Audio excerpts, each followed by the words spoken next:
네, 지난 2달 동안 로마서를 우리가 함께 읽었고요. 이제 이번 한 달은 고린도 전서를 읽습니다. 물론 새벽 예배 본문은 지난주부터 시작이 되어서 이미 본문으로 들어갔습니다만 주일날 오늘 포함해서 4번에 걸쳐서 고린도 전서를 함께 설교를 듣습니다. 여러분 성경을 통독하시는 분들이 많이 계시겠습니다만 이 8월 한 달 동안에는 고린도 전서를 좀 집중해서 여러 차례 읽으시기를 권면합니다. 성경을 읽는 여러 가지 방법들이 있어요. 1년 동안에 성경을 한 번 혹은 2번 혹은 2, 3년에 한 번 이렇게 읽는 통독도 좋지만 제 경험으로는 저에게 별로 도움이 안 되더라고요. 그냥 성경 한 번 읽었다는 그냥 이상한 자부심 외에는 별로 남는 게 없던 게 저의 경험이에요. 여러분들이 유익이 있는 분도 계실 수 있겠습니다만, 그래서 성경을 읽을 때는 통독을 처음부터 끝까지 다 하려고 하는 것보다는 한 권의 책을 여러 번 반복해서 그것을 충분히 이해하도록 하는 것이 저는 더 좋은 것 같아요. 그렇게 해서 한 절반 정도 이상을 그렇게 읽으시고 나면 그러면 1년에 1독 정도 하시는 것을 꾸준하게 하시기를 저는 권면해 드려요. 성경을 아직 한 번도 안 읽으신 분들은 1년에 1독 하는 목표는 나중에 하시고 한 권을 반복해서 오랫동안 읽어라. 우리 교회는 한 달 동안에 한 설교 혹은 2달 동안에 한 책을 다루니까 그때 그걸 하시라는 거예요. 그래서 이번 8월 한 달 동안은 고린도전서를 최소한 5번 정도 읽으시고, 제가 추천해드린 유튜브 영상 있죠. 바이블 프로젝트 혹은 성경 에센스, 이런 것들을 보시면서 전체적인 구조를 또 배경을 잘 이해하시고, 그러면서 성경을 읽으시면 이 성경이 어렵지만 그래도 조금은 쉽게 다가올 수 있고 그 흐름을 이해할 수 있을 것 같아요. 그렇게 읽으시도록 부탁을 드리고요. 새벽의 본문은 여러분들이 새벽 예배를 참석하시든 참석하지 못하시든 하루 중에 가능하면 오전 시간에 그 짧은 본문을 읽으시고 좀 생각하시고 한 가지 정도 그날 실천할 것들을 정하셔서 하루를 그 말씀으로 살아보는 겁니다. 하루 내내 그렇게 하는 건 아니지만 한두 가지 여러분들이 실천할 수 있는 것들을 정하셔서 해보시는 거죠. 그런 연습이 하루 이틀, 한 달, 2달, 1년, 2년 그렇게 쌓이면 그것이 우리가 영적으로 성장하는 그런 과정, 아주 기본적인 일들이에요. 그걸 통해서 우리가 영적인 성장을 하는 거거든요. 고린도전서 오늘은 첫 시간이어서 조금 서론적인 이야기를 좀 많이 할 거고, 본문 읽은 부분은 후반부에 간략하게 다루도록 하겠습니다. 바울이 에베소에서 이 편지를 쓴 것으로 알려져 있습니다. 바울이 고린도에서 목회한 시간이 약 1년 반이에요.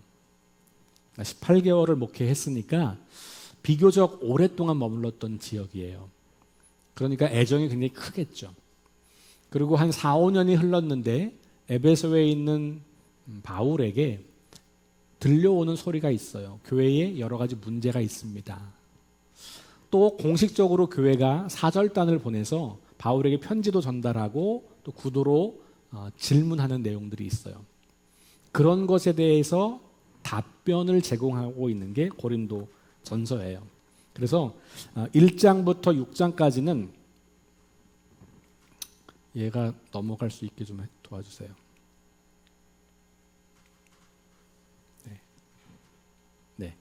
1장부터 6장까지는 바울이 전해 들은 이야기, 특별히 글로에라고 하는 집안에 있는 사람들이 바울 선생님에게 아마 인편으로 연락을 했겠죠. 누군가를 보내서 우리 교회에 지금 이런 문제가 있습니다. 교회 안에 파벌이 나뉘어져 가지고 서로 지들이 잘났다고 분쟁하고 있어요. 교회 안에 성적으로 좀 문란한 사람들이 생겨났습니다. 그리고 교회 안에서 성도들끼리 갈등과 문제가 생겼는데 그걸 교회 안에서 신앙 가운데 해결하지 못하고 세상 법정으로 가지고 가서 교회가 창피해 죽겠어요. 이런 이야기들을 전해준 거예요. 그런 문제를 6장까지 다루고 있고요. 7장부터 15장까지는 여러 가지 질문을 했어요. 이런 건 어떻습니까? 결혼은 해야 됩니까? 말아야 됩니까? 그 다음에 우상에게 드려진 음식, 이 당시는 이제 많은 우상의 신전들이 있었고 거의 매일 제사가 있었고 그 제사에 드려진 고기들이 시장에 그냥 유통됐거든요. 어떤 고기가 도축한 고기인지 어떤 고기가 우상에게 드려졌던 고기인지 분별이 안 되는 거예요. 이런 음식 먹어야 됩니까? 말아야 됩니까? 이런 문제. 예배 때 여자들은 너울을 쓰고 있어야 됩니까? 말아야 됩니까? 예배 때 성만찬을 하는데 이 음식을 소수의 사람들이 먼저 다 먹어 치웠는데 이거 어떻게 되는 겁니까? 부활을 안 믿는 사람도 있고 없다고 말하는 사람도 있는데 부활은 있는 겁니까? 이런 이야기들을 질문한 거예요. 거기에 대한 답을 이제 한 거죠. 그래서 고린도전서 전체가 다 고린도 교회가 가지고 있는 문제 혹은 질문들에 대한 답변서다 이렇게 보시면 될 것 같아요. 오늘날 우리 한국 교회와 우리 삶에서도 같은 혹은 비슷한 혹은 좀 다른 문제가 발생할 수 있겠는데 이런 문제들을 다루는 원리들을 좀 배울 수 있으면 좋을 것 같습니다. 바울이 볼 때 문제의 핵심은 그 문제 하나하나가 문제이기도 하지만 그 문제가 되는 이유는 뭐냐면 그것이 교회의 교회됨을 무너뜨린다는 거예요. 그러니까 교회의 교회됨을 무너뜨리는 것.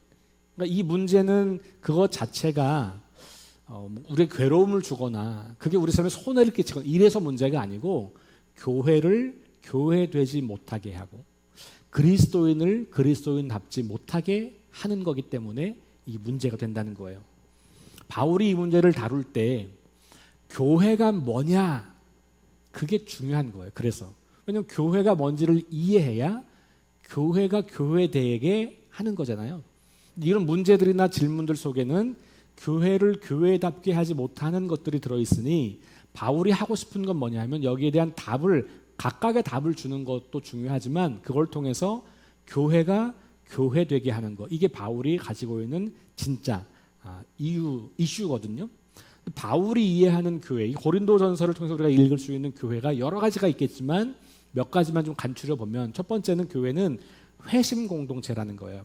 이게 뭐냐 하면 삶의 방식을 바꾼 사람들, 바꾸기로 결심한 사람들이 모여 있는 공동체라는 거예요.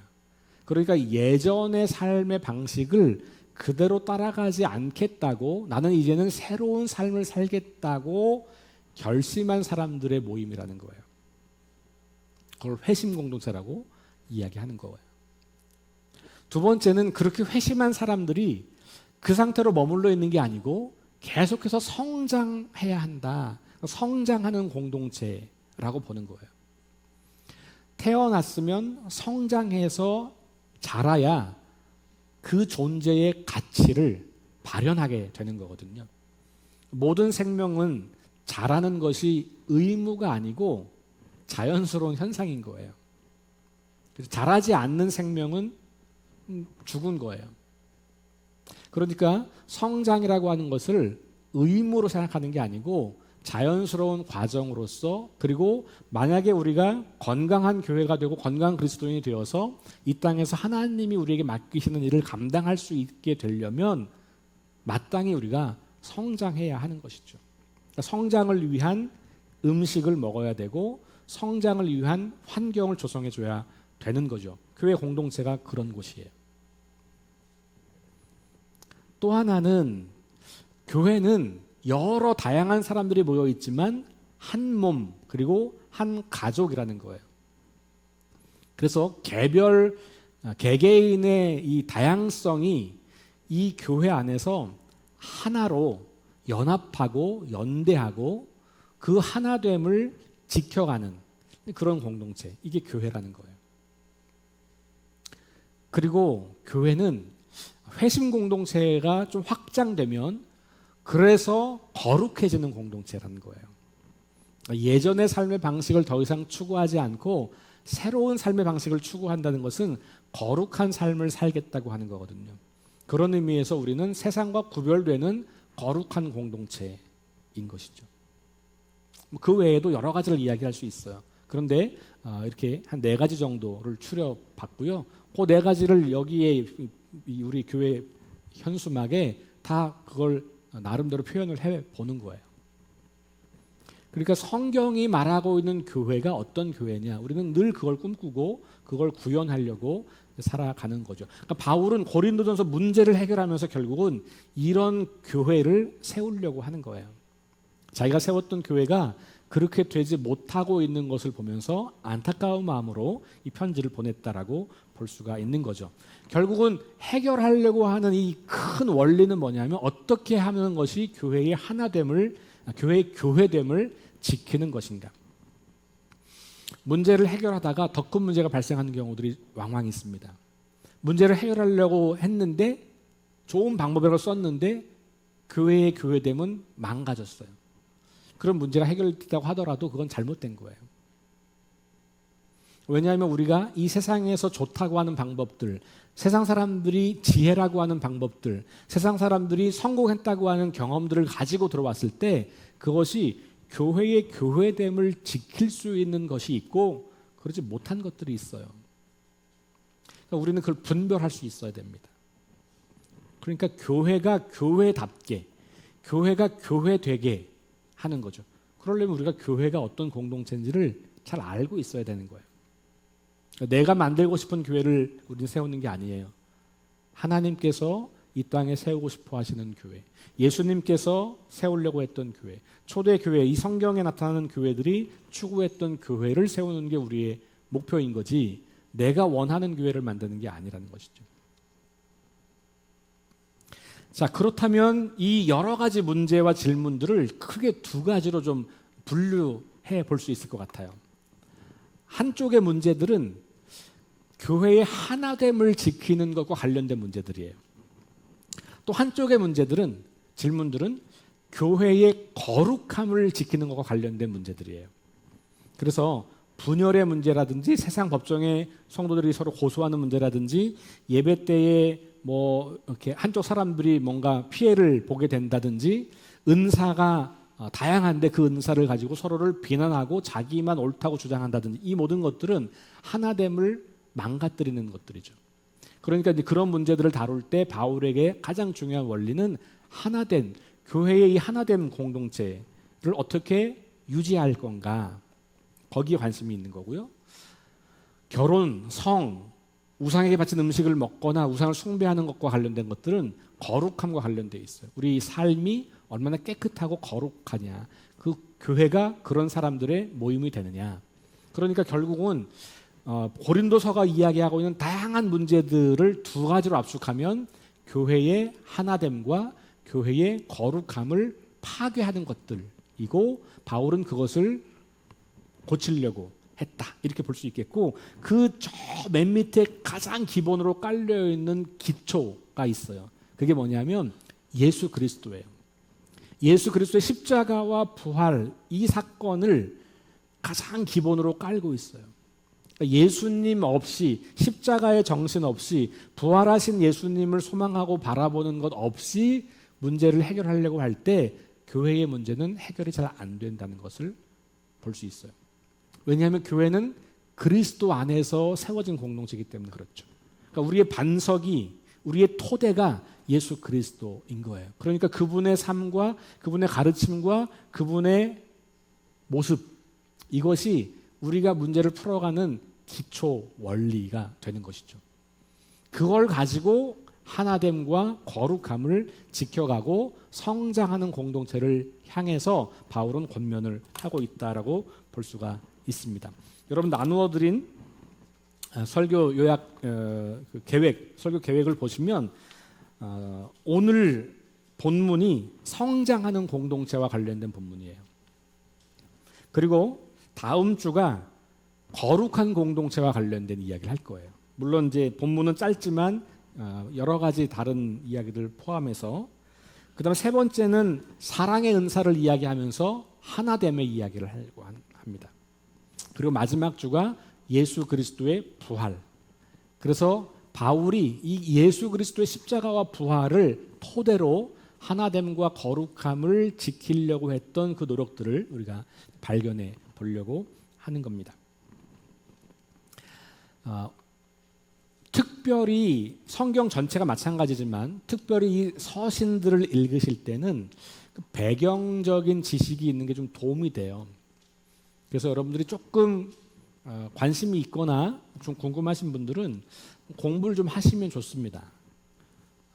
안 해도 문제는 없어요. 근데 궁금하시면 조금 더 잘 이해하시려면 그걸 해볼 수 있다는 거예요. 자, 그런데 제가 간략하게 오늘 첫 시간인데 말씀을 드리면 1세기 고린도를 생각하면 우리가 좀 기억해야 될 게 뭐냐면 경쟁과 자기 과시가 아주 보편적인 그냥 문화예요. 그걸 체면과 수치 문화라고 표현하기도 해요. 그러니까 전문적으로 체면 명예 수치 문화라고 말하기도 하고 그걸 조금 풀어서 말하면 그걸 자기 경쟁과 자기 과시예요. 그러니까 내가 인정받는 게 굉장히 중요한 거예요. 나의 명예가 손상되지 않고 지켜지고 그거에 점점 올라가는 것이 너무너무 중요한 시대를 살아가요. 사람들이 그것에 목숨을 걸 정도예요. 내가 수치를 당하잖아요. 그럼 그냥 자결을 해. 그게 차라리 수치를 당하느니 죽는 게 낫다는 거예요. 내 명예가 손상되는 것보다 죽는 게 낫다. 이렇게 믿을 정도예요. 그래서 자기 명예를 드높이려고 하는 행동들이 굉장히 많은 거죠. 이 시대 사람들이 뭔가를 행동할 때 그 저변에 깔려있는 원리는 자기의 명예를 높이는 것. 그래서 철학자들, 여기 이제 뒤에 헬라 철학도 나옵니다만 이 당시 헬라 철학자들 소피스트들이라고 말을 했어요. 우리 견유학파 이런 얘기도 하고 철학을 좀 공부하신 분들은 들어봤던 말씀일 텐데 이 헬라 철학이 바로 그리스, 여기가 지금 고린도가 그리스 반도에 있는 도시잖아요. 헬라 철학이 아테네와 그리스, 고린도 이런 곳에서 막 발달했단 말이에요. 이 헬라 철학의 세상 중에 이원론이 있어요. 이 이원론을 이해하는 게 굉장히 중요하고, 근데 그거 좀 이따 얘기하기로 하고, 철학자들이 동네를 막 다니면서 자기가 생각하는 이제 철학의 지혜들을 막 이제 이야기해요. 떠돌이 그 철학자들이 많이 있었어요. 근데 이 사람들이 어떻게 생활을 하냐 하면 동네 가서 그거 얘기를 하면 그 동네에 유력한 사람들이 자기를 고용해요. 저 사람 똑똑하니까 내가 고용해야지. 그래서 그 사람을 후견인으로 세워요. 그래서 후견인 제도라는 게 발달했다고 하는 건데, 그래서 그 사람들을 통해서 자기가 얼마나 똑똑한가를 드러내고 싶은 거예요. 돈이 많은 사람들이, 힘이 있는 사람들이 이 철학자들의 이야기를 들어서 이 철학자들은 그것을 바라고 자기가 얼마나 똑똑하고 지혜로운지를 끊임없이 자랑해야 하는 것이죠. 이런 것이 이제 교회 고린도서를 읽으실 때, 특별히 이제 1장부터 4장까지 분쟁의 이야기를 읽으실 때 다 연결되는 것들이에요. 그런 세상 속에서 살고 있었던 사람들이 기독교 신앙을 받아들였지만 여전히 그 옛날 삶의 방식을 가지고 살고 있는 모습들이 나타나고 있는 것이죠. 자, 이원론적인 생각은 뭐냐 하면 선과 악이 정확하게 나눠져 있고, 선은 보이지 않는 영적인 세계, 악은 눈에 보이는 물질 세계. 그래서 이데아라고 하는 세상이 있고 현세 세계가 있어요. 이데아는 좋은 세상이고 현세 세계는 나쁜 세상인 거예요. 근데 우리 영혼이 이데아에서부터 우리 몸에 갇혀 있는 거예요. 나와서. 그 구원이라는 게 뭐냐? 헬라 철학이 추구하는 행복과 구원은 뭐냐? 우리 영혼이, 순수한 영혼이 이 육신의 감옥으로부터 벗어나서 이데아의 세계로 들어가는 것이에요. 그걸 구원이라고 보고, 그걸 행복이라고 보고, 그걸 참 지혜라고 보는 거예요. 근데 그런 사상들이 교회에 들어와서 기독교 신앙과 복음으로 그게 바뀌어지지 않고 오히려 그 생각으로 기독교 신앙을 왜곡한 거죠. 근데 여러분, 이 이야기는 우리가 되게 익숙한 이야기잖아요. 우리 죽으면 영혼이 구원받아 천당 간다 이렇게 생각하잖아요. 그게 이 헬라 철학에서 온 생각인 거예요. 그러니까 몸이 어떻게 돼도 관계없어. 몸은 어차피 타락한 거, 어차피 죽은 거, 어차피 우리를 감옥에 가두는 나쁜 거니까 이 몸은 아무 의미가 없어. 그래서 성적인 물러남이 아무 문제가 되지 않는 것은 그렇게 살아도 괜찮은 거예요. 왜? 영혼이 구원받았으니까. 내 영혼이 이데아 세계로 들어갔으면 어차피 이 버려질 몸은 이거 아무렇게 해도 관계없는 것이죠. 이게 연결됩니다. 기독교 신앙인들 중에서도 우리의 영혼 구원을 너무 강조해서 우리 몸이 중요하지 않다고 여기는 분들이 많아요. 그래서 삶은 중요하지 않고 난 구원받았으니까 됐어. 끝. 그래서 우리 삶이 무시되고 윤리가 무너지고 도덕이 무너지고 이렇게 되면서도 나는 구원받았다고 자부하는 사람들이 많은 거죠. 이거 이단 헬라 철학자들과 똑같은 거예요. 기독교 신앙은 그런 게 아니죠. 우리 몸의 부활을 믿는 것. 그러니까 이 사람들이 생각할 때 부활, 야, 그게 뭐 말도 안 되지. 몸은 나쁜 거고 가두고 감옥인데 뭘 부활을 해. 부활을 믿기가 어려운 거예요. 그 사람들이. 그래서 부활 논쟁이 굉장히 심했던 것이죠. 이런 것이 그리스도인들과 그 당시 이 헬라 철학 속에 살고 있던 사람들의 이 가치가 충돌하는 것들이 이제 막 나타나기 시작하는 거고, 그런 현상들이 교회 안에서 다 나타났고, 그런 것들을 바울은 전하고 이제 가르치고 교정하려고 하는 거예요. 성적인 자유로움, 이거는 뭐 이방 종교의 어떤 그 여신을 숭배하는 비너스 신이죠. 비너스. 아프로디테의 신전이 있었고 거기에 수많은 여성 사제들이 있었고 거기서 하는 것은 그 여성 사제들과 성적 결합을 하는 걸 통해서 구원을 경험한다라고 믿었던 거거든요. 그러니까 이런 것들이 그 당시 사람들에겐 그냥 일반적인 생활이에요. 잘못됐다는 게 아니에요. 그건 정상적인 생활이에요. 그랬던 사람들이 복음을 받고 거룩한 삶을 살아야 하는데 그렇지 않고 그냥 막 살면서도 괜찮다고 말하는 사람들이 생겨나는 것이죠. 이런 문제들이 발생하는 겁니다. 일부의 사람들은 영열광주의라 그래가지고 우리 교회 안에서 은사, 신비한 은사에 지나치게 집중하면서 자기들만 구원받았고 자기들만 지혜를 깨달았고 자기들만 하나님의 사랑을 받는다고 주장하는 사람들이 교회 안에서 생겨나기 시작했어요. 은사주의자들이에요. 방언 못해? 아유 너는 구원 못 받았어. 이렇게 말하는 사람들이 생기는 거죠.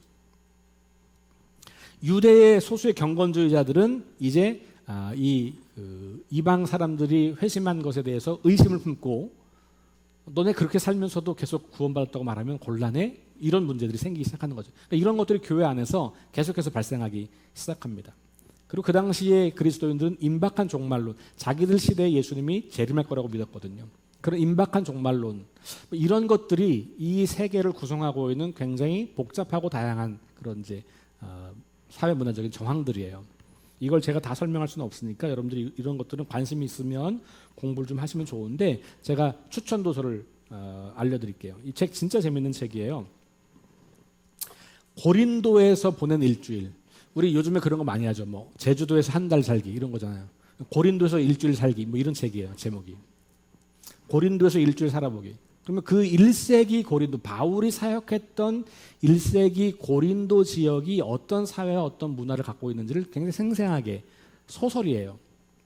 소설이지만 역사적 고증이 탄탄한 소설이에요. 왜냐하면 이분은, 저자는 미국의 대표적인 감리교 신학교 중에 하나인 에즈베리 신학교에서 신약학을 가르치는 교수님이면서 감리교 목사님이에요. 이분이 학생들에게 신약 성경의 배경을 가르치는 분이거든요. 그러니까 굉장히 학문적으로 잘 고증이 된 역사적 내용들을 소설처럼, 그래서 사도행전 18장에 나오는 고린도 교회를 세우는 이야기, 또 고린도 전후서에 나오는 그런 상황들에 대해서 재밌게 읽을 수 있어요. 그 중간중간에 또 역사적 배경을 잘 설명을 해놨기 때문에 아주 좋은 책입니다. 또 하나는 유튜브, 나는 책 읽는 건 별론데 그냥 유튜브 강의 듣는 거 좋다 이런 분들한테는 김유한 목사님의 유튜브 채널을 소개해드려요. 김유한 채널이라고 있어요. 이분은 군목 출신이에요. 저보다 1년 선배님인데 감리교 목사님 아니고 합동 측 장로교 목사님인데 매우 감리교적인 목사님이에요. 합동에서 별로 안 좋아해요. 그래서 이분을. 그런데 이분이 새물결 플러스라는 기독교 출판사를 운영해요. 그러니까 이분은 목회하시는 분은 아니고 기독교 출판사를 운영하시는 분이에요. 그러니까 지금 우리 한국 사회에서 가장 대표적인 출판사 중에 하나입니다. 근데 여기에서 책을 번역하고 책을 만들어내는 일을 하시는데 이분이 성경 전체를 한 권당 한 3시간 정도씩 강의한 게 있어요. 그게 이제 바이블 클래스라고 하는 김유한 바이블 클래스, 그 뒤에 창세기 그러면 창세기 딱 나오고요. 예, 성경 전권이 다 있습니다. 그러니까 한 3년에 걸쳐서 그걸 다 하셨더라고요, 보니까. 그래서 여러분 거기에 고린도 전서 편을 들어가 보시면 이 배경 설명을 굉장히 많이 해요. 한 3시간 강의이기 때문에 한 30분 이상은 배경적인 이야기를 많이 하거든요. 그러니까 되게 재밌게 강의를 잘 하세요. 그래서 이 채널을 여러분들이 참고로 보시면 좋을 것 같아요. 의무 아니니까 자꾸 뭐 이런 거 하라고 그런다고 이렇게 불평하지 마시고 그냥 하고 싶으면 하시고 안 하고 싶으면 안 하셔도 괜찮아요. 그러나 최소한 바이블 프로젝트나 성경 에센스 7분 정도 된 영상 요거 정도는 보셔요. 이거는 꼭 보세요. 네. 어쨌든 자 돌아갑니다. 시간이 이제 많이 지났어요. 벌써 12시예요. 오늘 본문은 다루지도 못했는데 큰일 났네. 5분 안에 해결하겠습니다. 네. 5분 너무 짧은데. 5분에서 10분 안에 제가 해결해 드리도록 하겠습니다. 자, 오늘 말씀을 들어가기 전에 먼저 2절 말씀을 좀 살펴볼게요. 2절 말씀은 이렇습니다. 고린도에 있는 하나님의 교회, 곧 그리스도 예수 안에서 거룩하여지고 성도라 부르심을 받은 자들과 또 각처에서 우리의 주, 곧 그들과 우리의 주 되신 예수 그리스도의 이름을 부르는 모든 자들에게라고 수신자를 말한 거예요. 바울이 이 편지 1절은 나 바울은 그럼 자기를 소개하고 있고 내가 편지를 쓰는 대상이 누구냐? 그 고린도 교회 성도들이에요. 근데 그냥 단순하게 고린도 교회 성도들에게 이렇게 하지 않고 길게 쓴 거예요. 이 얘기는 뭐냐면 바울이 이해하고 있는 교회, 바울이 이해하고 있는 그리스도인은 어떤 존재냐? 이게 나와 있는 거예요. 우리도 이걸 읽으면 교회는 이런, 그리스도인은 이런 사람들이구나. 우리가 어디에 속해 있는지, 우리의 신분이 무엇인지, 우리의 존재는 어떠해야 마땅한지를 보여주고 있는 거예요. 이걸 그냥 저는 이 긴 문장을 3 단어로 요약했어요. 읽어볼까요? 시작. 하나님의 거룩한 공동체. 지금 방금 위에 읽은 이 말씀을 가만히 보면 하나님의 공동체예요. 사람들이 모여 있지만 소속은 하나님이에요. 그게 고린도에 있는 하나님의 교회라는 말이에요. 고린도에 있다는 말은 구체적이고 역사적인 이 상황, 이 땅 한가운데 있다는 것이죠. 우리로 말하면 대한민국 서울에 있는 하나님의 교회, 이 말이에요. 그러니까 우리는 이 땅에 있지만 누구에게 속했다고요? 하나님에게 속한 사람들이에요. 우리 개인도 마찬가지고 우리 교회라고 하는 공동체가 바로 이 땅에 세워진 세상 조직과 제도가 아니라 하나님에게 속한 하나님의 교회라는 말입니다. 그런데 그 주요 특징은 거룩함이에요. 왜냐하면 우리가 죄 가운데 있을 때 우리를 거룩하게 부르신 거거든요. 그렇죠? 여기 나왔잖아요. 그리스도 예수 안에서 거룩하여지고, 우리는 거룩한 사람은 아니고 죄가 많은 사람인데 예수 그리스도를 믿는 믿음 때문에 우리를 의인으로 인정해 주시는 거잖아요. 그러니까 우리가 거룩하게 부름받은 거예요. 그래서 우리를 성도라고 부르는 거예요. 성도, 거룩한 무리, 거룩한 사람들. 그러니까 교회 공동체는 본질적으로 세상과는 다른 구별된 거룩한 공동체인 거예요. 그리고 이게 건물이나 조직이 아니라, 제도가 아니라 공동체다. 그러니까 사람들이라는 거죠. 그래서 마지막에 보면 우리의 주 이런 말이 있고, 그죠? 우리의 주 또 반복해요. 성도라 부르심을 받는. 그러니까 이게 혼자가 아니고, 그리고 건물이 아니고, 이 편지를 사람들에게 보낸 거잖아요. 그러니까 교회는 사람들이고 그 모임이니까 공동체라는 거예요. 그러니까 하나님의 거룩한 공동체가 바로 교회라고 하는 거죠. 우리의 소속이 하나님이고, 우리의 존재의 양식은 거룩함인 거고, 우리는 공동체로 존재하는 거고, 그런 이야기를 하고 있는 거예요. 이걸 잘 기억해야 나중에 교회의 문제를 해결할 때 결국은 다 여기로 돌아가는 거거든요. 이걸 본질로 기억할 때 교회의 교회됨을 지킬 수 있는 거예요. 자, 하나님의 거룩한 공동체 기억하시고 오늘 본문은 4절부터 9절까지는 네 가지 감사가 나와요. 그리고 기도와 찬양으로 끝나요. 4절, 5절, 6절, 7절 이렇게 해가지고 하나씩 감사가 나오고 8절에 기도가 나오고 9절에 찬양이 나와요. 근데 그 감사는 첫 번째는 뭐냐 하면 고린도 교회가 말과 지식에 있어서 풍성해졌다는 거예요. 말과 지식에 있어서 풍성해졌다. 여기 언변과 지식 이렇게 표현을 하고 있죠. 그리스도 예수 안에서 너희에게 주신 하나님의 은혜로 말미암아 내가 너희를 위하여 항상 하나님께 감사하노니 그렇게 말하면서 너희가 그 안에서 모든 일 곧 모든 언변과 모든 지식에 풍족함으로 그랬어요. 그러니까 보세요. 하나님의 은혜 때문에 감사하는 건데 그 은혜가 끼친 일이 뭐냐 하면 첫 번째 그들이 말과 지식에서 풍족해진 거예요. 근데 여기 말과 지식이라고 하는 것은 그냥 단순히 말을 잘한다, 똑똑하다 이런 게 아니겠죠. 헬라 철학자들 추구한 게 그거예요. 말 잘하고 똑똑하고 지식을 자랑하고 그런 사람을 자기 후견으로 세워서 자기가 또 더 똑똑해지고 이런 사회 속에서 그런 거 아니고 하나님 나라 복음에 대해서 예수 그리스도에 대해서 하나님에 대해서 더 잘 알게 되고 그것을 말하는 것 이런 것이 풍족해졌다고 하는 거예요. 두 번째는 뭡니까? 6절 말씀에 보니까 너희가 그리스도의 증거가 너희 중에 견고하게 되었다. 말과 지식이 풍족해지고 나면 그 다음에 하는 게 뭐예요? 그것을 말로 전하고 사람들에게 나타내죠. 그러면 어떻게 됩니까? 그리스도가 나타나는 거예요. 여기 그리스도의 증거라는 게 좀 애매한 표현이긴 해요. 그런데 그리스도께서 말씀하신 것이라고 볼 수도 있겠고 그리고 그리스도가 나타난다고 볼 수도 있을 것 같아요. 그러니까 말과 지식이 성장하고 풍족해지고 나면 그러면 그 삶을 통해서 예수 그리스도가 증언되는 것이죠. 예수 그리스도가 나타나게 되는 거예요. 이건 이런 일이 있다는 거죠. 자, 세 번째는 뭡니까? 그 다음 구절을 보니까 너희가 모든 은사에 부족함이 없다 이렇게 말해요. 첫 번째 말과 지식도 바울은 은사로 봐요. 결국은 교회 안에 다양한 은사들이 있다는 겁니다. 한 개인이 모든 은사를 가질 수는 없지만 교회의 각각의 구성원들이 가진 다양한 은사들이 결합되면 모든 은사가 교회 안에 있을 수 있겠죠. 이 은사가 풍성해진 거예요. 부족함이 없어요. 근데 생각해 보세요. 지금 바울은 문제 많은 교회에 보낸 편지를내요. 그렇죠. 문제가 많은 교회에 보낸 편지인데 그 문제를 다루기 전에 뭘 다루냐 하면 하나님의 은혜로 세워진 교회 이걸 말하면서 너희가 계속 성장하고 있다는 것을 바울은 믿음으로 고백하고 기도하는 거예요. 자, 그리고 마지막 네 번째가 뭐냐 하면 그리스도의 날을 기다리는 거예요.